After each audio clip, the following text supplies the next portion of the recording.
Vous êtes, mesdames et messieurs, sur NCA, la nouvelle chaîne africaine, désormais disponible sur le bouquet Canal+, Afrique 573. Et bienvenue dans Frontal, votre rendez-vous qui vous plonge au cœur de l'actualité politique sur le continent. Les chiffres donnent le vertige. À leur évocation, il faut se pincer pour vérifier qu'on n'est pas dans un rêve. Mais ce n'est pas un rêve. C'est la réalité. La triste réalité qu'ont découverte les Gabonais avec le procès de Sylvia Bongo, l'ex-première dame gabonaise, et de son fils Nourdine. 4 400 milliards de francs CFA, soit 6,7 milliards d'euros. C'est à peu près la somme qu'auraient détourné mère et fils avec un cercle restreint de collaborateurs. Eddy Minant, le procureur général près la cour d'appel de Libreville, parle dans son réquisitoire de captation de fonds publics au profit d'intérêts privés et veut, avec le procès des Bongo, du moins il espère, réparer ce qu'il appelle un braquage de la République.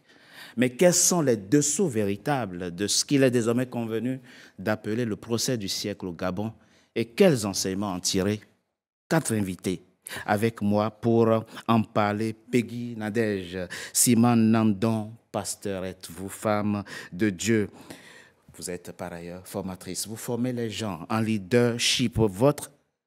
Votre détermination, on la connaît. Vous officiez partout dans le monde, en France, au Gabon, en Nouvelle-Calédonie, au Canada, et j'en oublie. Votre engagement politique, on le connaît aussi. Vous avez été candidate aux dernières élections, candidate de la diaspora, aux dernières élections législatives du Gabon. Inutile de dire que ce qui se passe dans votre pays vous indigne. Exactement. Et vous attriste. Vous êtes par ailleurs écrivaine. Vous avez écrit 2 livres. 2 livres avez-vous au compteur. Le premier, Oser être vous-même. Et le deuxième, Ce que tes pensées révèlent de toi. Merci. Merci d'avoir accepté notre Merci de m'avoir invité. Il sera question dans cette émission de droit, de justice. Les principaux coupables présumés sont absents, de même que leurs avocats. Ils parlent de mascarade et de procès injustes. Mais ce procès, le procès des Bongo survivra-t-il à ces carences? C'est donc à justice que je vous ai invité. Maître Brice Nzamba, vous êtes avocat au barreau de Paris, analyste politique. Merci. Merci Richard. Merci d'avoir accepté notre invitation. Emmanuel Maïga, vous êtes journaliste, rédacteur en chef de OPTV. Vous vous dites que le fait que ce procès ait lieu est déjà quelque chose qu'il faut saluer au Gabon. Mais on en parle au cours de cette émission. Merci. Absolument. Merci d'avoir accepté notre invitation. Et j'ai avec moi ma consoeur Karine Orio. Vous êtes journaliste, analyste politique, par ailleurs directrice de l'information de Quotient Life. Merci, consoeur. Merci beaucoup, Richard.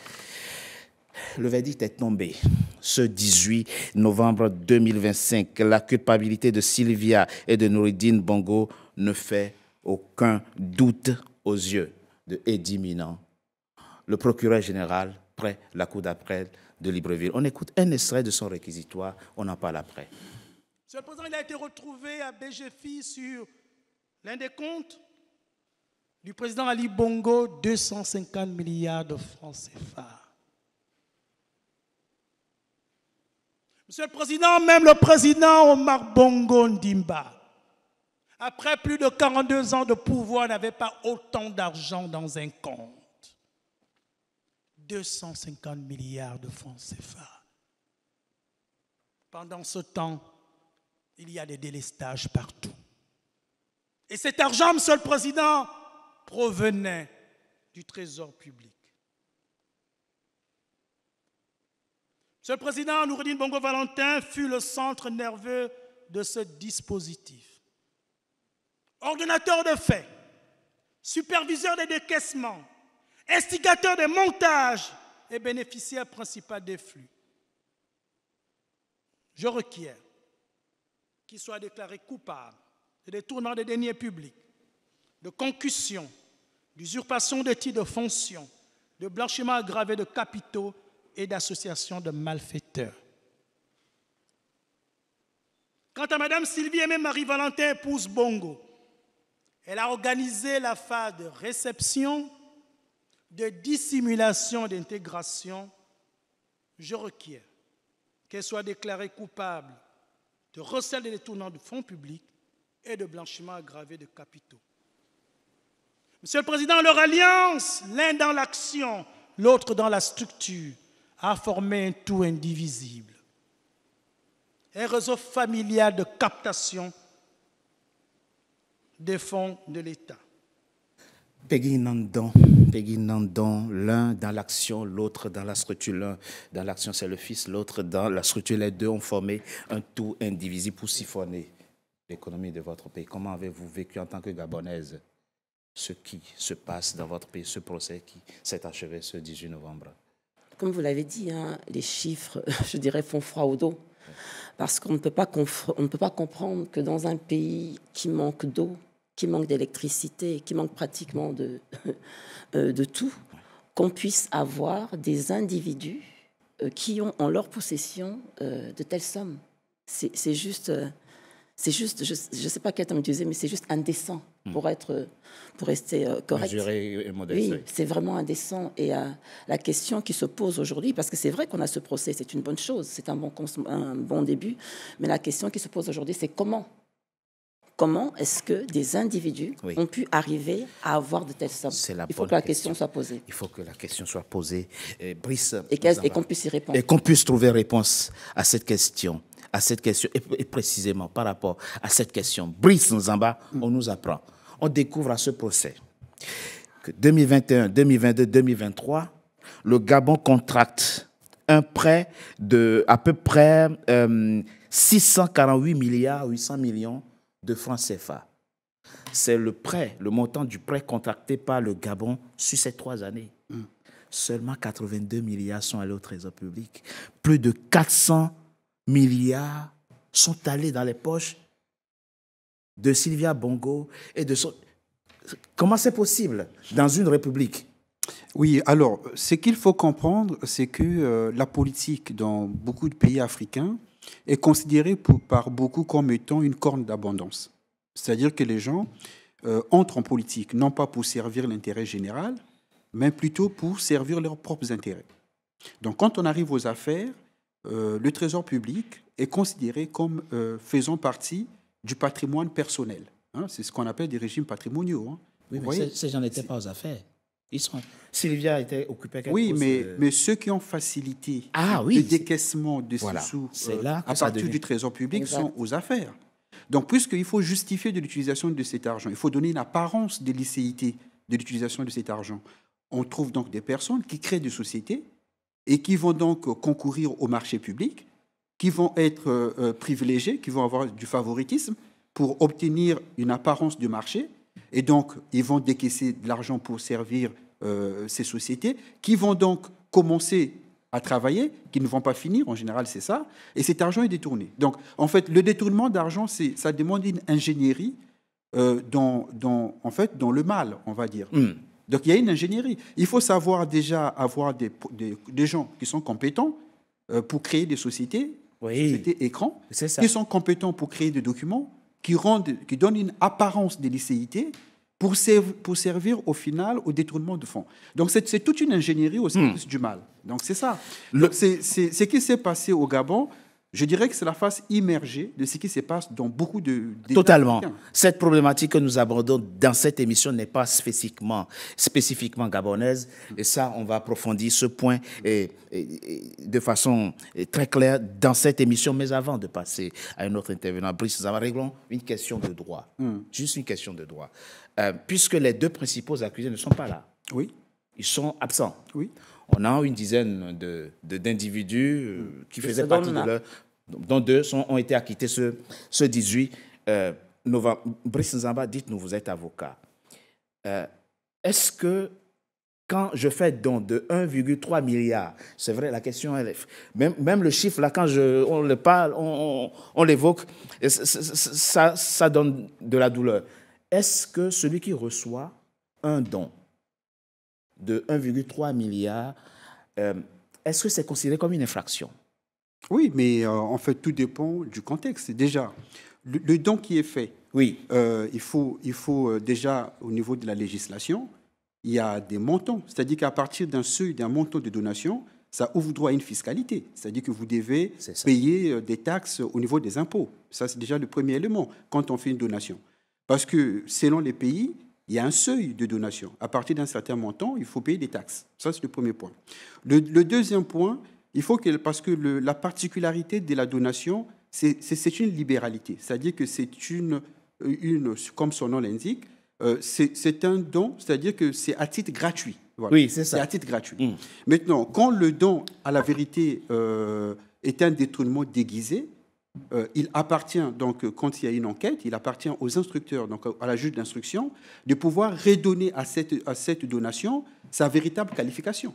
Voilà, puisqu'on peut, derrière l'apparence d'une donation, qui déjà n'en est pas une, puisque manifestement le seuil du don est dépassé. C'est ça. Voilà. Donc parce qu'il y a un seuil. Ah oui, il y a un seuil dans chaque pays. Et il y a un seuil légal. Il y a un seuil à partir duquel il faut déclarer aux impôts, parce que ça ouvre droit à une taxation fiscale. Bien sûr. En fait. Et quand déjà ce n'est pas fait, déjà ça aussi, c'est une difficulté problématique légale. C'est ça.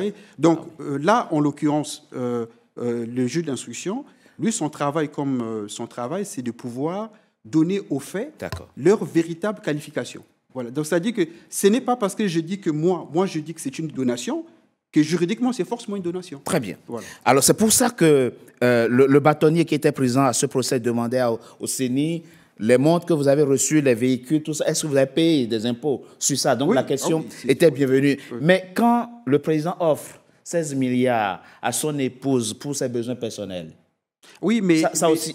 Oui, mais le président, il n'a pas le trésor à sa disposition. Il n'a pas le trésor à sa disposition. Voilà, c'est-à-dire que le président, il est censé avoir un salaire. Oui. Et donc, s'il doit offrir, il doit offrir sur son salaire. Dans la proportion de son salaire. Absolument, c'est sur son salaire, puisqu'il ne peut disposer que de ce dont il a la propriété. Donc, il est propriétaire de son salaire, il peut offrir à la limite de son salaire. Bon, mais s'il offre un montant qui n'est pas dans le cadre de son salaire, il faut qu'il en justifie. Mais il a hérité de la fortune de son père aussi, en partie, non? Ah oui, mais ça, il faut qu'il en justifie. Il faut le justifier. Le but d'un procès, c'est ça. Vous dites, c'est très bien que ce procès ait lieu. Il faut saluer la volonté politique, le volontarisme politique du président Brice Clotaire Oligui Nguema d'avoir permis ce procès.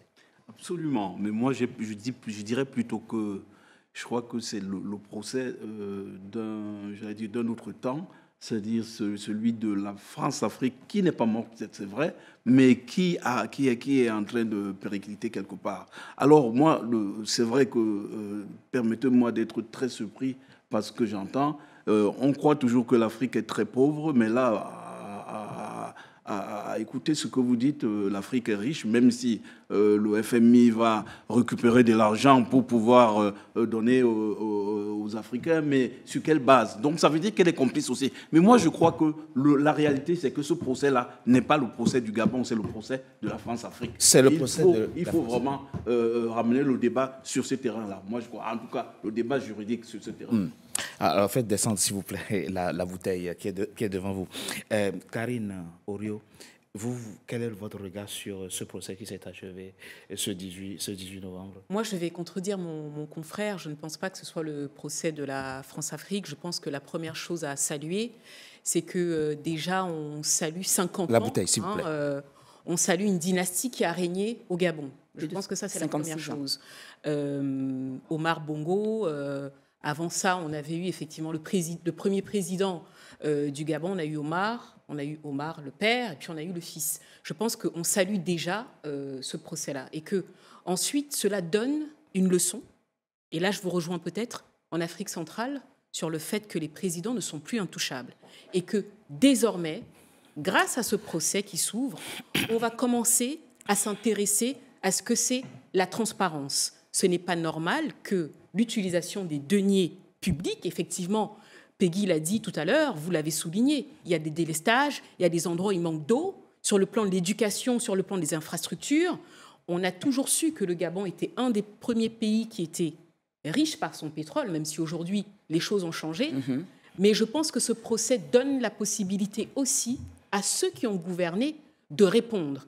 Et que accuser la France-Afrique, ben non, quand l'ancien président Ali Bongo décide de faire un présent à son épouse de 16 milliards, ce n'est pas la France qui lui a dit bah, « écoutez, vous lui faites un cadeau ». Non, je pense que toute proportion gardée, et puis toutes les personnes, parce que ce qu'on découvre quand même dans ce procès, c'est de voir tout cet argent qui circule. C'est bien ça. Tous ces cadeaux, tous ces présents qui circulent. Vous vous souvenez, moi j'ai été marquée quand le président avait reçu, l'ex-président avait reçu Messi. Lionel Messi.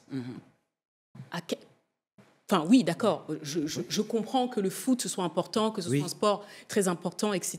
On a aussi des stars qui sont du continent, mais je pense que ça, c'était une dépense. Et c'est les citoyens gabonais qui l'ont financé. Exactement. J'ai juste porté une nuance quand même, parce que là, il ne s'agit pas du procès d'Ali Bongo. Justement, pour moi, c'est ça le bémol de ce procès. Alors que ça devrait être le cas. Justement. Moi, je parle du procès d'un système. Oui, on reviendra certainement là-dessus, mais il faut préciser que ce n'est pas le procès d'Ali Bongo, alors que ça devrait être le procès d'Ali Bongo, parce que lorsque vous écoutez tous les témoignages, tous les passages des accusés, on parle bien d'Ali Bongo comme étant l'ordonneur d'ordre, enfin la personne qui donnait les ordres de façon principale. Donc là, je pense que la justice gabonaise devrait revoir quand même à ce niveau-là, devrait se revoir à ce niveau-là, parce qu'il n'est pas normal aujourd'hui qu'on parle de condamner l'épouse, on parle de condamner la femme, on parle de condamner, je dirais, les secondes mains, parce que c'est ça. Et on ne parle même pas d'avoir entendu. C'est très intéressant ce que vous dites, Madame Nandon. Vous êtes en train de nous expliquer qu'en réalité, quand on prend le jeune, quand on prend l'enfant, le jeune, il a quoi? Il a 27 ans au moment où il est né en 92, par là, je crois, en mars 92. Vous êtes en train de nous expliquer qu'il s'est installé, il a grandi dans une normalité parallèle à la normalité républicaine, finalement, et qu'au fond, il n'est même pas. C'est pour ça que lui-même pas de procès injuste. Il ne comprend même pas ce qui lui arrive. Il ne comprend même pas ce qu'on lui reproche. Donc, ce sont les parents qui sont responsables de ce qu'il fait, dites-vous. Alors, ce serait trop facile aussi de dire que ce sont les parents qui sont responsables, parce que c'est pour ça que le problème de ce procès, c'est que, comme l'a dit monsieur tout à l'heure, monsieur Zamba tout à l'heure, nous sommes en surface. Pourquoi est-ce que nous sommes en train de faire ce procès? Il faut partir à l'origine, parce que si on ne traite pas l'origine, les mêmes tares vont se reproduire. Pourquoi est-ce qu'aujourd'hui nous avons le procès de la famille Bongo-Valentin? Écoutez bien, Bongo-Valentin, pas Bongo-Ondimba, parce qu'il y a une grande différence. Bien sûr. On parle bien de Bongo-Valentin. Pourquoi? C'est tout simplement parce qu'en 2019, lorsque le président a son AVC, on est censé annoncer une vacance de pouvoir. Et ça n'a pas été fait. Ça n'a pas été fait. C'est la raison pour laquelle toutes les personnes qui étaient autour de lui ont pris les commandes.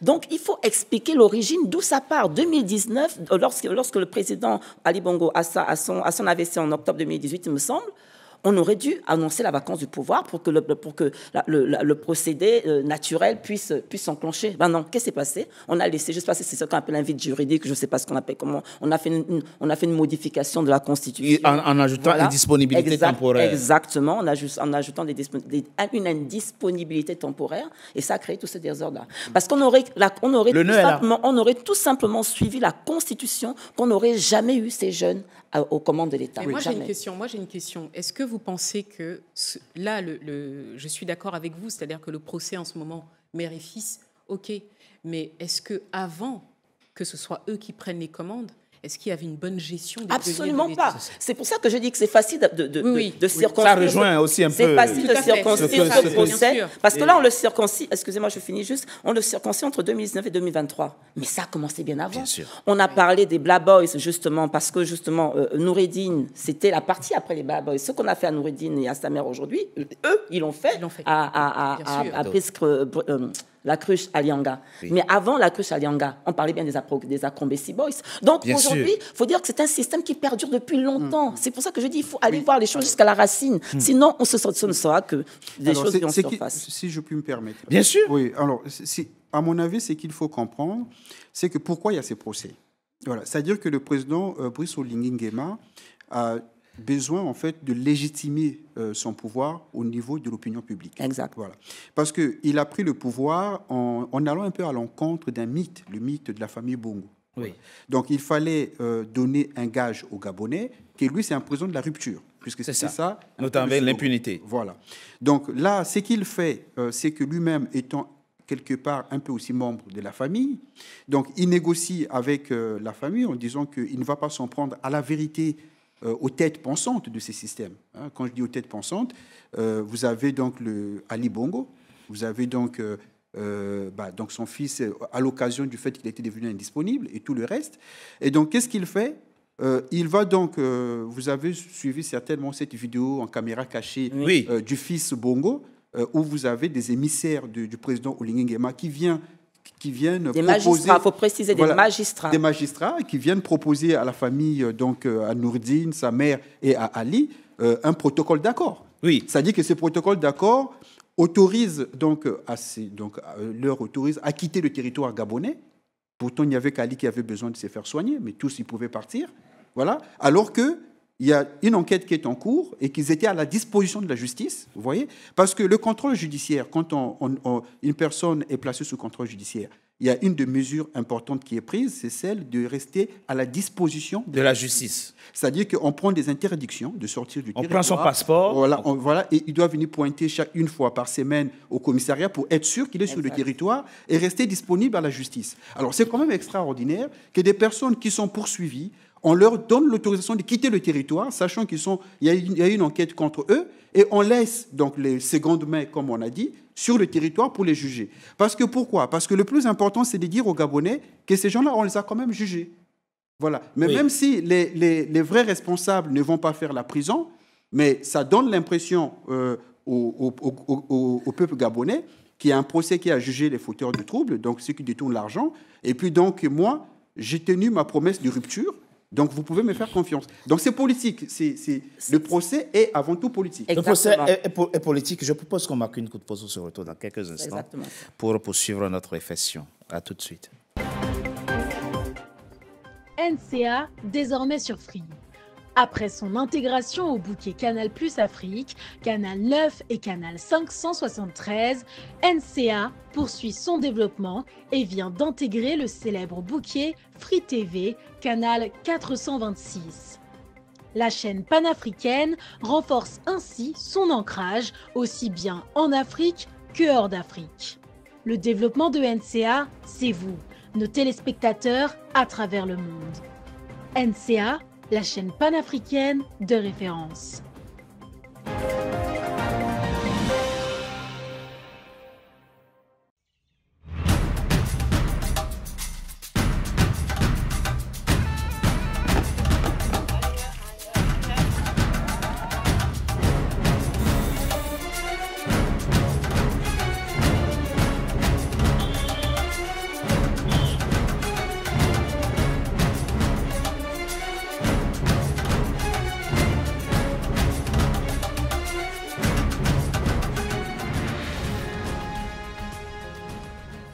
NCA, la nouvelle chaîne africaine.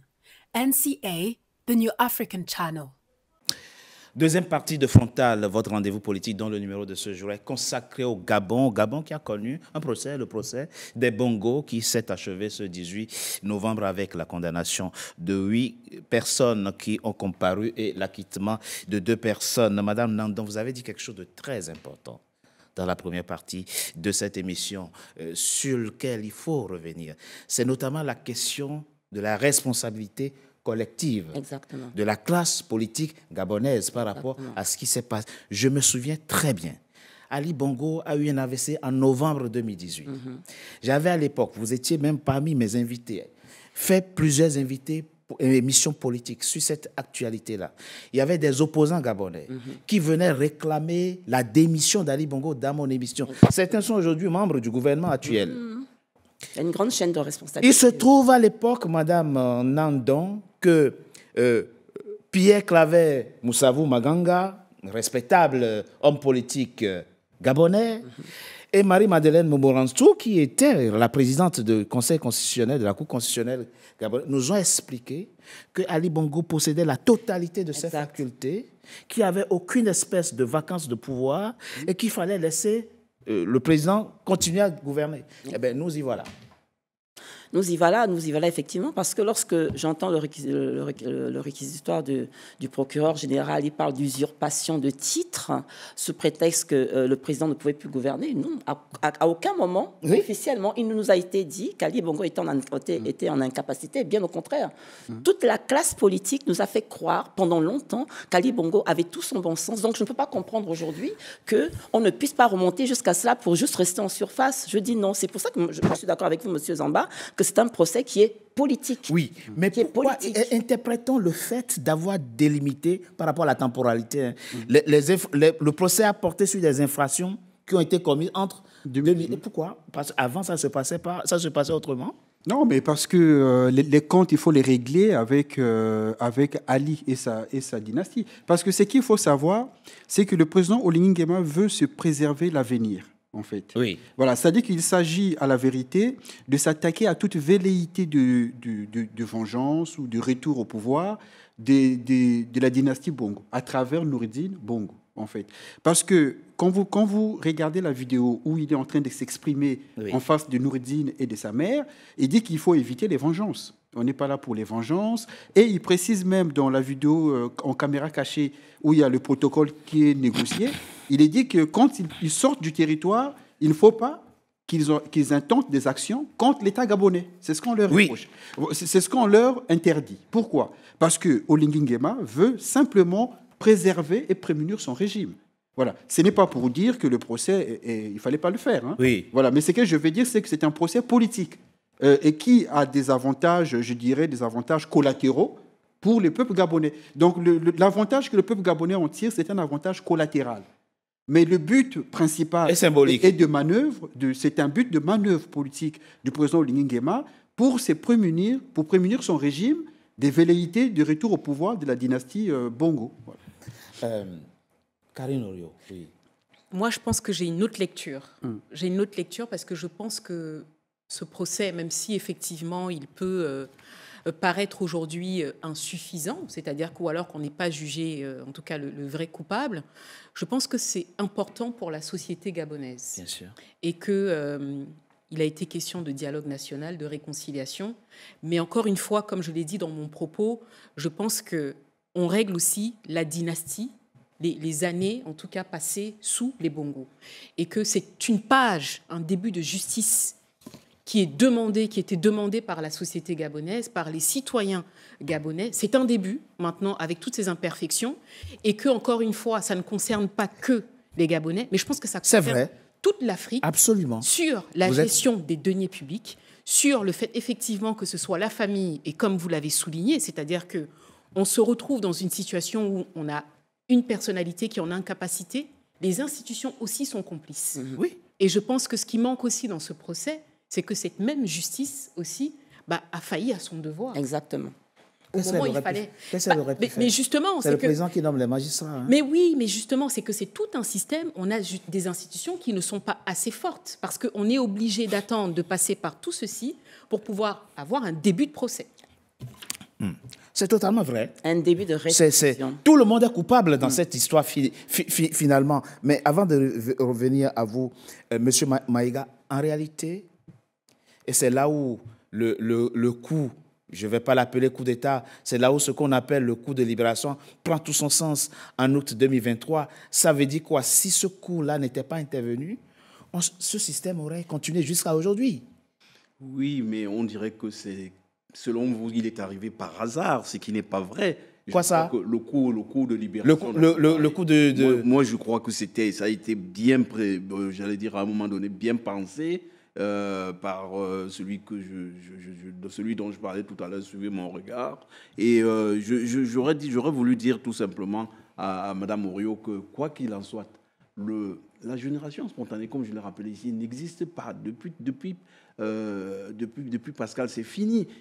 Tout ce qui se passe, c'est ourdi, c'est pensé, c'est bien réfléchi. Alors, j'ai compris votre façon de raisonner, je trouve que c'est bien, mais vous n'allez pas jusqu'au bout de votre raisonnement, parce que selon moi, on n'est pas... C'est vrai que ça paraît être une rengaine, mais je suis convaincu que c'est au-delà d'une rengaine. Quand vous êtes, par exemple, quand vous analysez le système financier ou fiduciaire africain, vous ne pouvez pas l'analyser en mettant à l'écart les pères de ce système.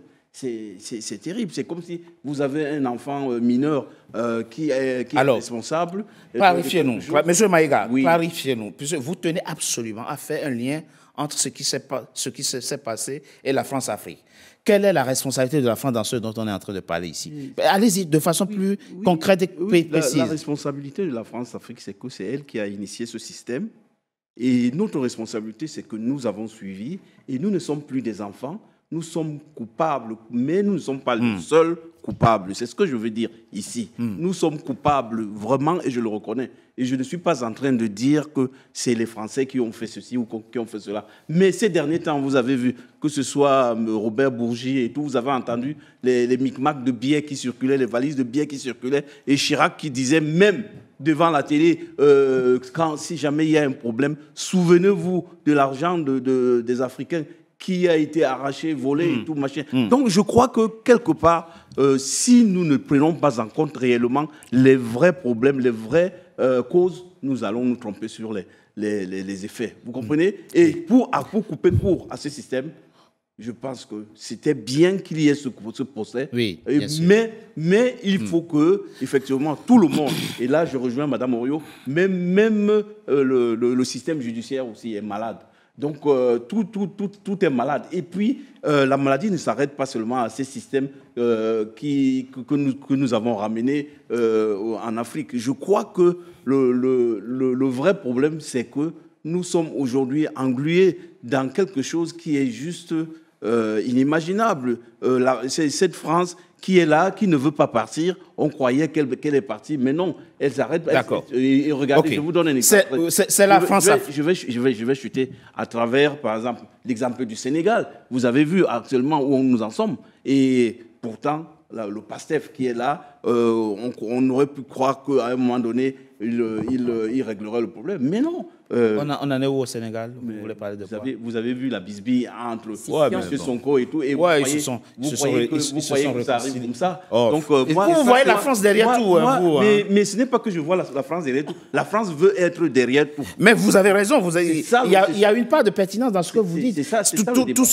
Tout se mélange. Mais ce qui est fondamentalement en cause, et je pense que de ce point de vue, il a raison, nous faisons le procès de nos institutions. Et du fonctionnement de nos institutions, Brice Nzamba. Qu'est-ce qu'on fait? L'Assemblée nationale, son rôle, c'est de contrôler l'action gouvernementale. C'est ça le rôle de l'Assemblée nationale.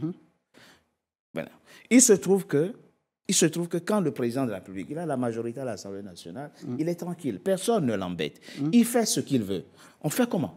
C'est-à-dire, qu'est-ce qu'on aurait pu faire? Quel Gabonais aurait pu arrêter ça? En temps normal de fonctionnement normal de la République, quel Gabonais avait le pouvoir d'arrêter ça? Alors, ce qu'il faut savoir, c'est que le procureur de la République... Nommé par le président? Le procureur de la République, oui, mais bon, il peut être nommé par le président, mais il est là pour tenir une charge. Oui. Il est là pour tenir une charge. On en revient encore au problème des hommes, parce que le problème auquel nous, on fait face en Afrique de façon générale et au Gabon là avec cette affaire, c'est que c'est une affaire des hommes qui sont corrompus. Il faut dire les choses. Parce que le procureur, s'il faisait bien son travail et qu'il est informé des faits, des détournements de fonds, son travail c'est de faire quoi? C'est d'ouvrir une enquête. Mais on t'exile. Comment? On t'exile, on te fait partir à l'étranger. Oui, mais donc c'est un système. C'est-à-dire que ça. Donc le procureur participe à ces systèmes en fait. Et comme on dit toujours que le poisson pourrit par la tête, à partir du moment où le chef de l'État lui-même, il est instigateur, les autres ne veulent pas prendre des risques. Donc, le problème que nous, on a, comme vous l'avez dit, Richard, c'est le problème des institutions. C'est-à-dire que les institutions ne sont ce qu'elles sont qu'en rapport avec les hommes qui les animent. C'est ça. Si les hommes sont des hommes de valeur, des hommes d'éthique, des hommes qui ont des valeurs, comme je l'ai dit, les institutions sont fortes. Mais quand les hommes sont des petits hommes, les institutions sont ramenées à la taille de ces petits hommes. Donc, c'est ça. Donc, nous, on n'a pas des hommes d'État en Afrique. On n'a pas des hommes politiques. On a des gens qui sont là pour s'enrichir. Ils viennent pour s'enrichir. Ils ne viennent pas pour servir l'intérêt général. Donc, c'est ça. C'est-à-dire que quand vous êtes nommé à un poste à votre village, il y a une fête dans votre village, votre famille fête. Pourquoi? Parce qu'ils vont se dire qu'ils vont s'enrichir à travers vous. Parce que quand on vous nomme à un poste, à la vérité, vous devez trembler devant la responsabilité. La vérité, c'est ça. Quand on vous nomme à un poste et que vous êtes quelqu'un de consciencieux, vous devez trembler par rapport à la responsabilité. Mais non, nous, on fait des fêtes. Voilà, c'est-à-dire que parce qu'on associe la charge qu'on nous donne à de l'argent. Exactement. Donc, on a un problème d'homme. Si je peux faire un parallélisme avec la Bible, puisque je suis pasteur, justement.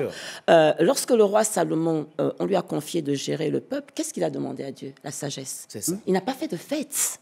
Et malheureusement pour nous, lorsqu'on voit nos gouvernants, lorsqu'ils sont nommés, c'est la fête, c'est le champagne, c'est la famille qui se réjouit, c'est ahurissant. Et justement, parce que quand on regarde ce procès, on se pose la question de savoir jusqu'où est-ce que ces juges auront le courage d'aller?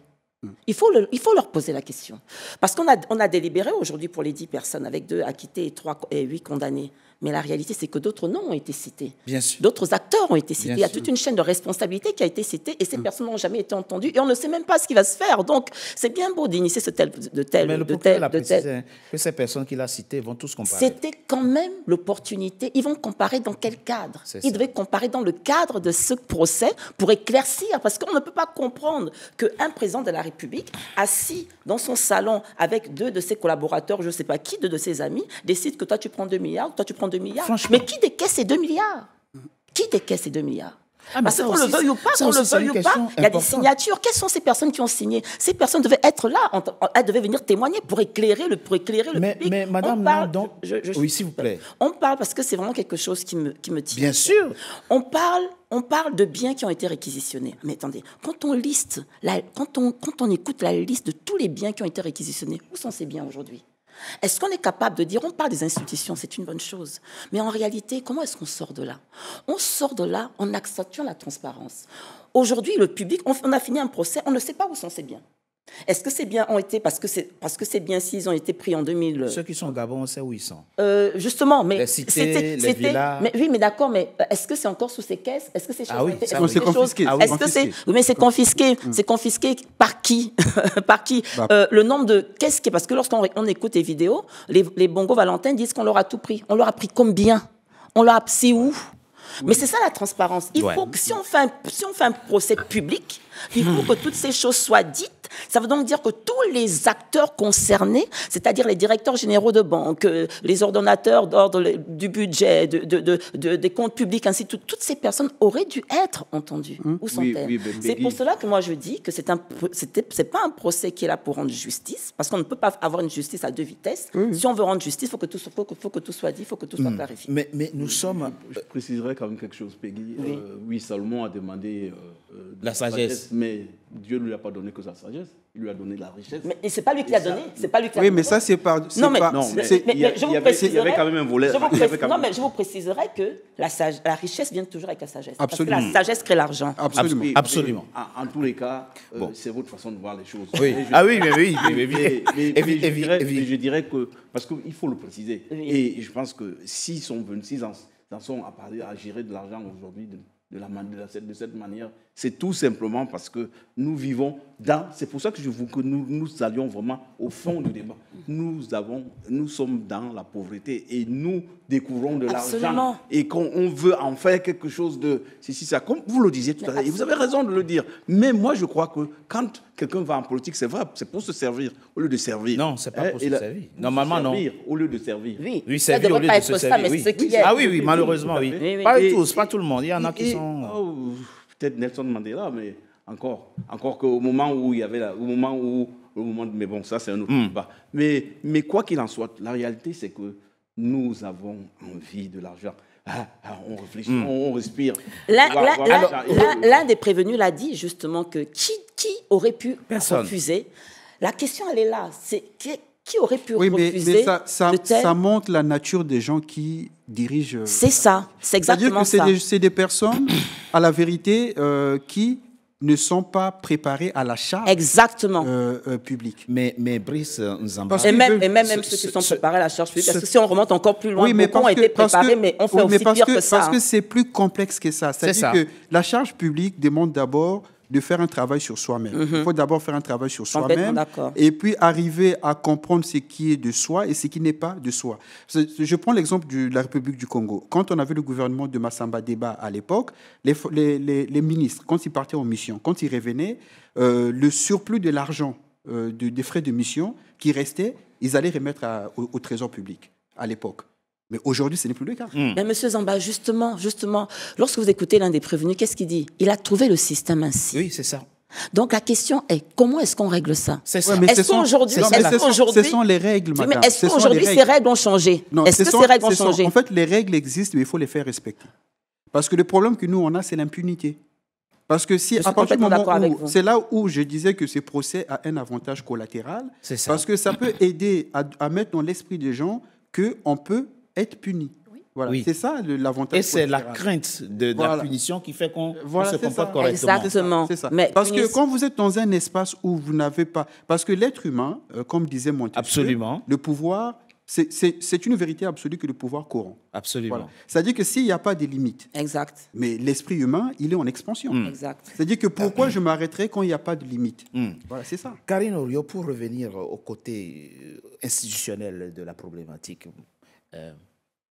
Peggy Nadège Simanandon l'a dit tout à l'heure, qui sont ceux qui ont fait les décaissements.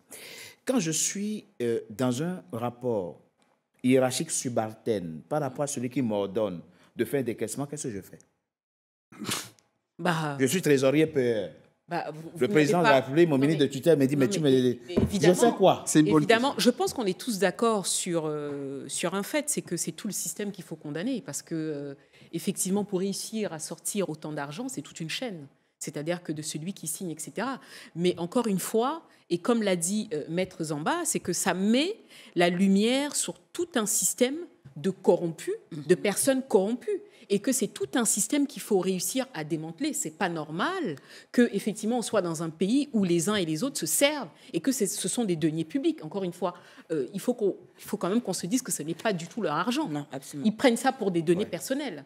Et ce qui est amusant, et Madame Nandon, c'est qu'on les autorise à aller se soigner à l'étranger, alors que les sommes en question auraient pu construire des hôpitaux de référence à Libreville. Mais ça, c'est partout. Ça, oui. Veut dire, bon. Au fond, ils auraient pu se soigner à Libreville. Si cet argent avait servi à construire des hôpitaux suffisamment équipés et bien équipés. Mais je poserai aussi la question autrement. Pourquoi eux et pas les autres? Et pourquoi eux et pas les autres? Pourquoi est-ce que lorsque Alianga a été très malade, on ne l'a pas évacué? Pourquoi eux et pas les autres? Vous voyez, ce procès a beaucoup de ramifications. Et je suis d'accord avec Maître Nzamba lorsqu'il dit que les dommages collatéraux, je dirais plutôt les bienfaits collatéraux, c'est de commencer à bouger un peu ce système en faisant comprendre à ceux qui sont là actuellement, parce que rien ne nous garantit que ce système ne perdure pas. Hein. Rien ne nous a dit ça, rien ne nous dit ça, que ceux qui sont arrivés au pouvoir aujourd'hui ne continuent pas. Qu'est-ce qui nous garantit aujourd'hui? Est-ce qu'on est capable de dire aujourd'hui? Est-ce qu'on a ce niveau de transparence qui nous permet de comprendre aujourd'hui que le président de la République... Des lanceurs d'alerte.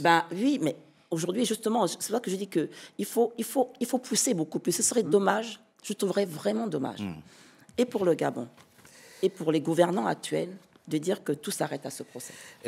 Moi, je voulais juste quand même ajouter quelque chose. C'est intéressant aussi de soulever que quand il y a eu le procès de Hissène Habré, c'est une première. Ça s'est passé au Sénégal. Et vraiment, on a attendu pour avoir ce procès. Ça a mis du temps, etc. Mais finalement, c'était la première fois. Et quand on faisait des débats là-dessus, il y avait clairement des Africains qui disaient on n'est pas d'accord de juger un président. Ça représente quand même quelque chose. Et là... C'est vrai que c'est la famille présidentielle et que dans certains cas, on voit effectivement qu'aux commandes, on a la famille présidentielle. Et vous avez raison, ça envoie un signe à tous ceux qui sont là pour dire désormais, la société aussi peut vous demander des comptes. Bien sûr. Donc je pense que doit vous demander des comptes. Doit vous demander, évidemment, quand elle en a les moyens. Mais c'est un bon signal pour montrer aux autres que effectivement, on a eu Hissène Habré, c'est passé. Mais là, maintenant, on a aussi Bongo, mère et fils. Je propose qu'on marque une courte pause. On se retrouve dans quelques instants pour la troisième et dernière partie de notre émission. Tout de suite. NCA, désormais sur Free. Après son intégration au bouquet Canal+ Afrique, Canal 9 et Canal 573, NCA poursuit son développement et vient d'intégrer le célèbre bouquet Free TV, Canal 426. La chaîne panafricaine renforce ainsi son ancrage aussi bien en Afrique que hors d'Afrique. Le développement de NCA, c'est vous, nos téléspectateurs à travers le monde. NCA, la chaîne panafricaine de référence.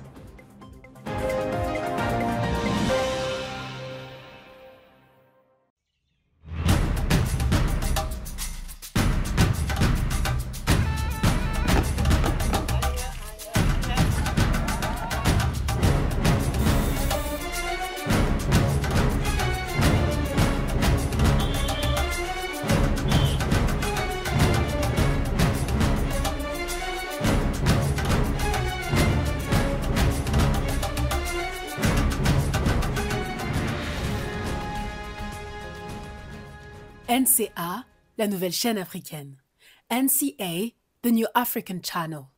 Troisième et dernière partie de Frontal, votre rendez-vous politique dont le numéro de ce jour est consacré au Gabon. Au Gabon où vient de s'achever le procès des Bongo avec 8 condamnations et 2 acquittés. La question qui va nous préoccuper et mobiliser dans cette troisième partie, c'est comment on fait pour que le drame, puisque ce qu'on vient de découvrir, c'est une véritable dramaturgie politico-judiciaire. Comment on fait pour que ça ne se reproduise plus? Vous avez décidé, après le dialogue national inclusif, Madame Nandon, vous, Gabonais, que plus jamais la première dame ne sera d'un autre pays. Exact.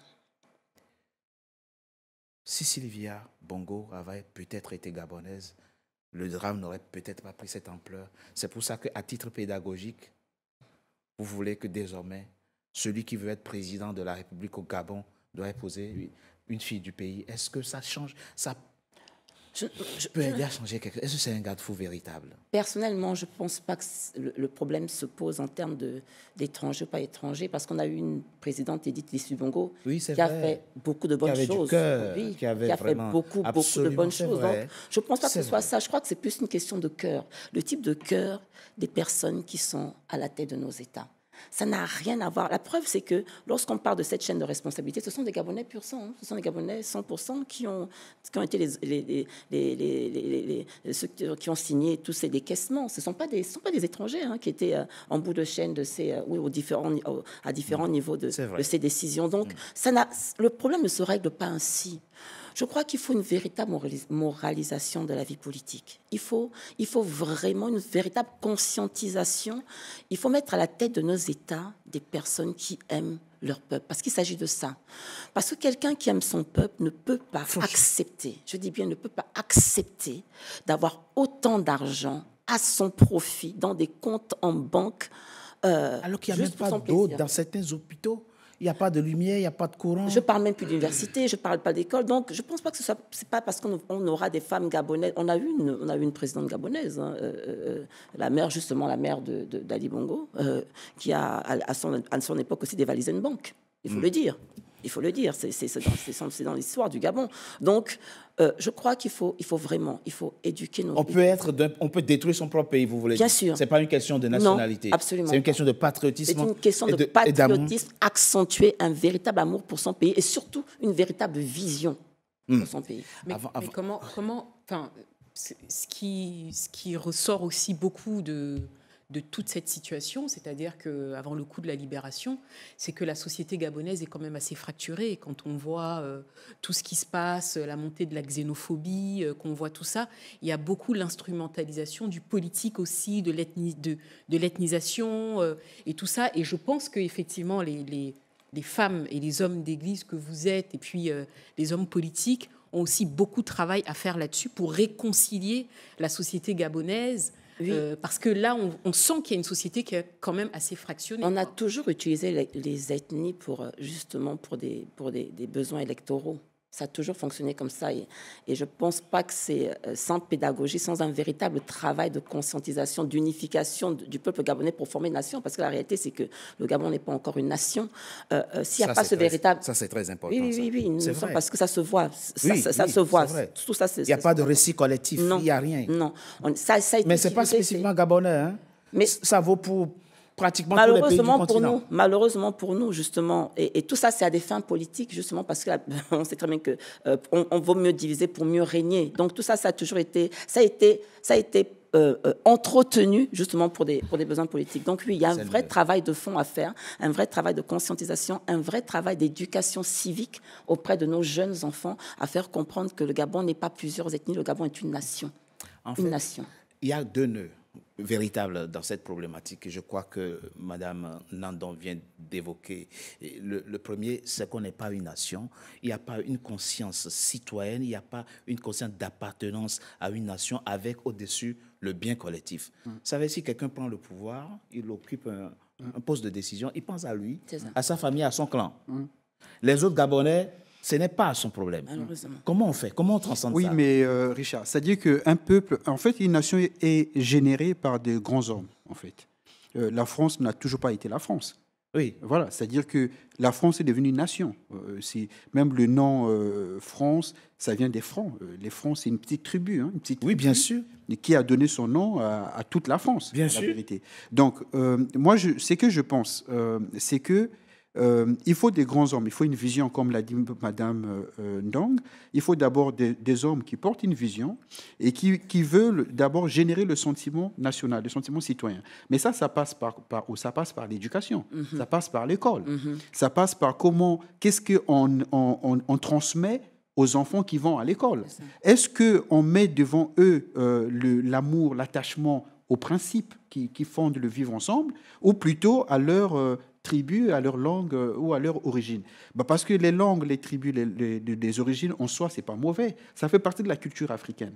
Mais le problème, c'est la manipulation de tout ça. C'est ça, l'instrumentalisation. Donc ça, ce sont des hommes qui se battent en politique au niveau des idées. Parce que ce qui fait on fait appel à l'ethnie en Afrique, pourquoi? Parce qu'il y a une carence d'idées. Exactement. Parce que les gens ne servent pas des idées, ils ne servent pas une vision.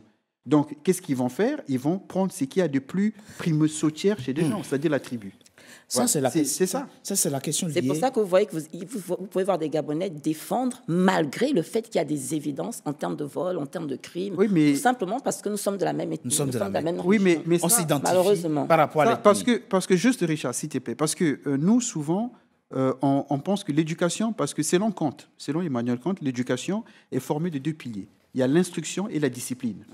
Alors, le problème que nous, on a en Afrique, c'est qu'on a beaucoup d'instruits. On a des gens qui ont des diplômes, beaucoup d'instruits. Mais le vrai problème que nous, on a, c'est la discipline. Voilà, c'est ça qui nous tue. C'est-à-dire que parce que l'éducation, ce n'est pas seulement les diplômes, ce n'est pas seulement l'instruction, c'est aussi la discipline. Or, la discipline, c'est ce qui t'apprend à respecter les règles. C'est-à-dire que quand tu sais que tu es nommé à un poste, il y a ce que tu dois faire et ce que tu ne dois pas faire, tu te disciplines à respecter ça. C'est ça qui participe aussi à l'éducation. Ce n'est pas seulement d'être instruit et d'avoir des diplômes. Donc, si tu as des diplômes et que tu n'es pas discipliné pour respecter ta fonction et les règles qui organisent ta fonction, ça veut dire que tu n'es pas complètement éduqué. Oui. Donc, le deuxième nœud qu'il faut percer rapidement dans cette émission, c'est qu'au fond, on est à la fin de l'illusion démocratique en réalité. Montesquieu nous a menti en réalité en pensant que un exécutif ou bien un législatif peut être indépendant d'un exécutif alors que c'est l'exécutif qui a le pouvoir de dissoudre le législatif.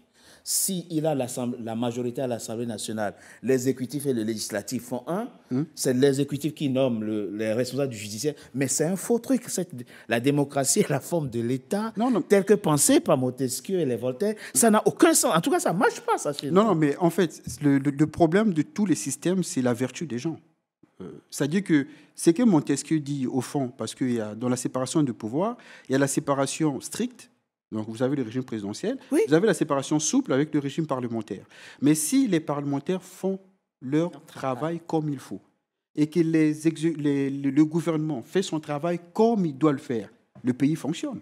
Alors, quand vous avez des députés qui doivent s'opposer, par exemple, à une loi qui porte atteinte aux principes et aux intérêts vitaux de l'État, et qui ne le font pas parce qu'ils doivent défendre le gouvernement, là, le problème, ce n'est pas la démocratie. Oui, parce que s'il se trouve que le président, il est en même temps le chef du parti, avec la discipline du parti, mais laissons même la oui, ça a toujours été ça a toujours été contre. Mais on en revient... Quand on prend l'exemple français, Brice Nzamba, en 2023, quand il y a crise institutionnelle et politique, quelle légitimité avait le président français pour dissoudre l'Assemblée nationale? Pourtant, il l'a fait. Les autres ont la même légitimité que lui. Ils ont tous été élus au suffrage universel direct. Mais il a décidé de les dissoudre. Il l'a fait. Ça n'a même rien arrangé, mais il l'a fait quand même. Donc, dans un système comme ça, où moi, président, je te nomme ministre de la Justice, les magistrats que je nomme, c'est sur proposition de mon ministre que j'ai nommé. Comment voulons-nous avoir un pouvoir judiciaire indépendant, l'exécutif? Oui, mais ça j'en reviens encore à la vertu des hommes. Oui. Voilà, c'est-à-dire qu'en France, on a quand même jugé Sarkozy. Il a quand même fait. Oui, mais mais il a quand même fait 3 semaines. C'est une grande première quand même. Oui. C'est-à-dire que ce sont les hommes qui font les institutions. Si les hommes sont, comme je l'ai dit, parce que les hommes petits, ils ramènent tout sur le plan moral, les vertus, sur le plan moral. Quand on a une petitesse, une morale petite, On ramène tout à son niveau. Donc, mais Maître Zamba, je crois que la solution, elle est exactement dans ce que vous êtes en train de dire, la vertu des personnes que l'on met à la tête de l'État. Et ça, justement, ça rejoint un peu ce que j'ai entendu dire l'un des accusés qui disait que pourquoi me poser la question à moi alors qu'il y a d'autres personnes qui ont fait pire. Madame Nandon, oui. Je suis votre cousin. C'est un exemple. Oui. Je suis président de la République. Je vous nomme procureur de la République. Vous pouvez vous autosaisir des choses que moi, mes enfants font. C'est à ça qu'on doit arriver. Si je peux me permettre de répondre, parce qu'il faut répondre, parce qu'il faut répondre à ça. Si je peux me permettre de répondre. En fait, lorsqu'on parle de moralisation de la vie politique et lorsqu'on parle de bonne gouvernance, nous devons arriver au stade où on a assez de valeurs, assez d'éthique pour savoir dire non. C'est ça. Le problème, il est là. Il faut qu'on sache dire non. C'est pour cela que je dis, tant qu'on n'aura pas à la tête de nos États des gens qui ont plus à cœur le peuple, qui ont plus à cœur la nation, ils ne pourront pas dire non.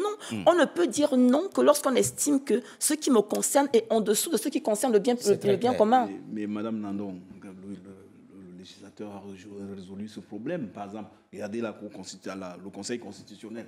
Ceux qui sont nommés là-bas sont libres, totalement libres, parce que leur mandat de 9 ans n'est pas renouvelable. Et on ne peut pas, j'allais dire...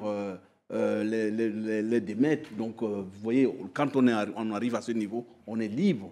Donc, on peut, ça existe déjà. Mais je crois qu'effectivement, la solution est... Dans les pays francophones... Justement, c'est ce que j'allais dire. Oui, mais ce n'est pas parce que tu m'as nommé que je suis ton serf. Non, soyons... C'est une question de principe. Là, on est dans l'utopie. De manière empirique, on l'a vu sur le terrain avec les...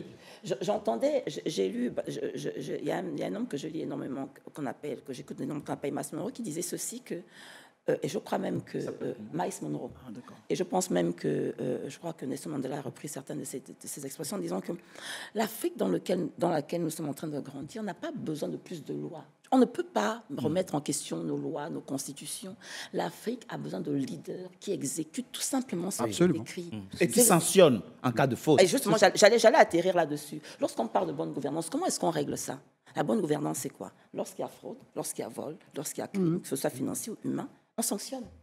Mais dans la mesure où aujourd'hui, et c'est pour ça que je pose la question, que qu'est-ce qui nous dit que c'est terminé? Parce que dans la transition actuelle, on entend encore parler de crimes financiers. Mais s'il n'y a pas de sanctions, même malgré ce procès, s'il n'y a pas de sanctions, les gens vont se dire, bon, comme je suis le cousin de tel, je suis le frère de tel, ainsi de suite. Il faut qu'on arrive à avoir des hommes politiques qui ont le courage, et je le dis clairement, qui ont le courage de sanctionner, qui ont le courage de donner eux-mêmes l'exemple en termes de vertuosité. Oui, mais le problème, c'est la parentalité. Vous voyez, parce qu'on en revient encore à la tribu. C'est-à-dire que pour nous, l'assise de la légitimité, c'est la tribu. C'est-à-dire que si tu nommes tes cousins, frères et membres de ton clan, si tu commences à les sanctionner, donc vers qui tu vas te retourner si tu as un problème? C'est ça la difficulté. Ah, il y a un président qui a fait emprisonner son frère. Hein. Voilà, parce qu'il s'est d'abord assuré le soutien du reste du clan avant de le faire. Voilà, c'est-à-dire que si tous les individus qui composent un État étaient des citoyens, on peut sanctionner. Parce qu'on va dire que non, les autres vont être contents de ce que je fais, ils vont voter pour moi. Donc les affinités aussi constituent un frein. Les affinités familiales. La manière qu'on interprète les affinités chez nous constitue un frein. Parce que si moi je viens de telle tribu et que je nomme dans mon gouvernement les gens de ma tribu, que je commence à les sanctionner, mais je ne peux plus compter sur leur Donc quoi qu'ils fassent, je ne peux rien faire. Oui, mais quand on entre dans le jeu tribal, on est pieds et poings liés. À un certain niveau. C'est ça. C'est-à-dire que quand vous avez affaire à des citoyens, vous pouvez sanctionner, puisque vous savez que votre acte, c'est un acte citoyen qui va être acclamé par les citoyens. Et si on commençait à élire nos procureurs, au lieu qu'ils soient nommés, on commence pas à élire, c'est-à-dire le collège des avocats. Déjà, on sort le président de la magistrature suprême, qui ne préside plus la magistrature suprême. Et les juges, notamment les juges de siège, sont nommés.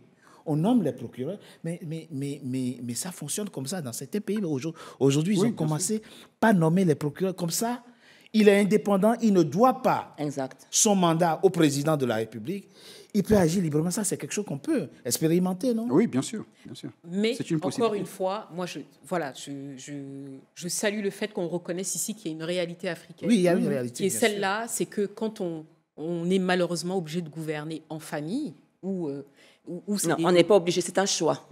C'est un choix qui est fait. C'est la sociologie de chez nous. Malheureusement, quand on prend le cas, par exemple, du Gabon, et il y en a plusieurs, il n'y a pas que le Gabon, ils préfèrent confier des postes à responsabilité aux membres de la famille parce que c'est le cas actuellement aussi. Voilà, parce que disent-ils, les membres de la famille ont fait plus confiance. Mais effectivement, s'il y en a un qui commet des crimes, c'est un peu compliqué parce que le soir, quand on se retrouve en famille, c'est un peu compliqué de dire à la tante, finalement, c'est ton fils qu'il faut emprisonner. Donc ça, c'est aussi notre réalité. Je ne sais pas. Mais parce qu'il n'y a pas la citoyenneté. Ça rappelle une image.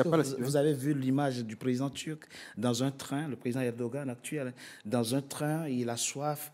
Un de ses gars, je ne crois pas, un collaborateur lui apporte une bouteille d'eau, il lève la tête, il le voit, il ne prend pas la bouteille. Et lui, il est allé remettre la bouteille à son fils, qui est venu, la même bouteille, qui est venu la lui donner, et il lève la tête, il voit c'est son fils, il prend et il boit.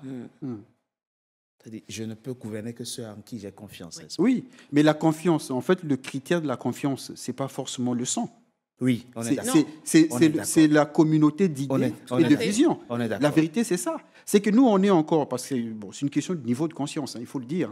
C'est-à-dire qu'on est encore à un niveau où, pour nous, la confiance, c'est le sang. Ce n'est pas la communauté d'idées et de vision. Nous l'avons dit, il faut commencer à rendre plus indépendantes les institutions vis-à-vis du pouvoir exécutif. Il faut transcender les liens claniques, ethniques et penser république. C'est possible ? Je crois que tout est possible. Pour peu qu'on ait de la volonté. Je pense qu'il faut... Il faut déjà commencer. C'est pour ça que je parle. Oui, il faut commencer. Je parle parce qu'il y a des pays qui ont ça. Pourquoi pas nous ?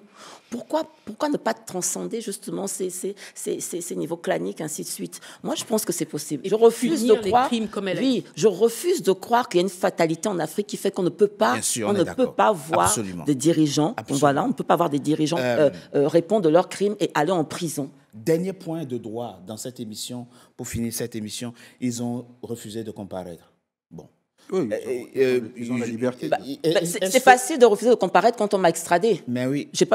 Pourquoi revenir puisque enfin. Bon, déjà le terme qu'on emploie aujourd'hui pour désigner leur situation, c'est important. On dit ils sont en exil à Londres. Bon, peu importe. Tu peux faire appel quand tu n'as pas été présent à ton procès ? Alors, si tu as été convoqué, tu as été convoqué en bonne et due forme, tu as reçu, en fait, la convocation t'a touché. La décision est réputée contradictoire, donc tu peux faire appel, oui. OK. En cas de condamnation, c'est le cas déjà, de condamnation définitive, s'ils sont tués à Londres, ils ne vont jamais exécuter la peine. Même les 1200 milliards de dommages qui sont condamnés à verser à l'État. Mais c'est pour la forme. C'est pour la forme. Ils ne pourront jamais...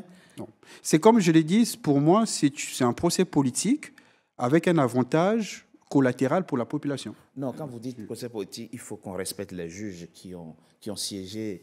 Parce que oui, mais non. Eux, ils ont dit le droit. Oui, c'est pour ça que je dis qu'il y a un avantage collatéral. Oui. Ce qu'ils ont fait, c'est avantageux aux populations gabonaises, mais c'est un avantage collatéral. Parce que le but poursuivi par le président Oligui Nguema, c'est avant tout politique. C'est ça. Comment vous voyez la suite de ce feuilleton qui s'est achevé ce 18 novembre, M. Maïga? Merci. En fait, moi, je crois qu'il fallait passer par là pour essayer d'envisager un avenir nouveau, parce qu'aujourd'hui, le Gabon est dans une situation qui est totalement rejetée par la population et à raison. Le Gabon? Donc, le Gabon, je veux dire la population, n'accepte pas cette situation. À la classe politique, vous voulez? Non, même la population.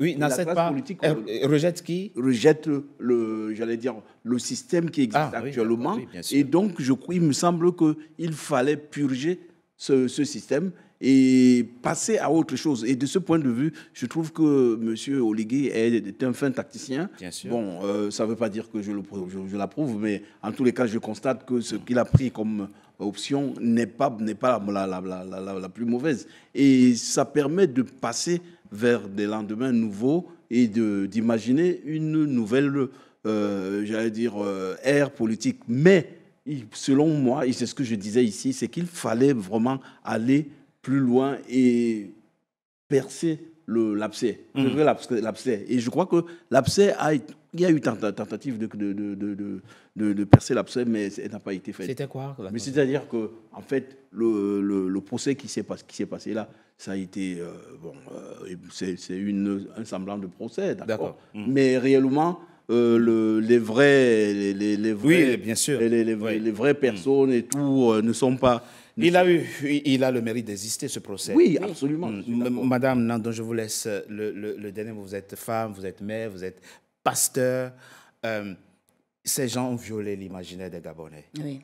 Quand le tiers des Gabonais vit dans la précarité et qu'on voit des milliards, que des gens comme ça viennent se présenter, nous parlent de leur montre et même naguent les Gabonais en disant qui aurait refusé.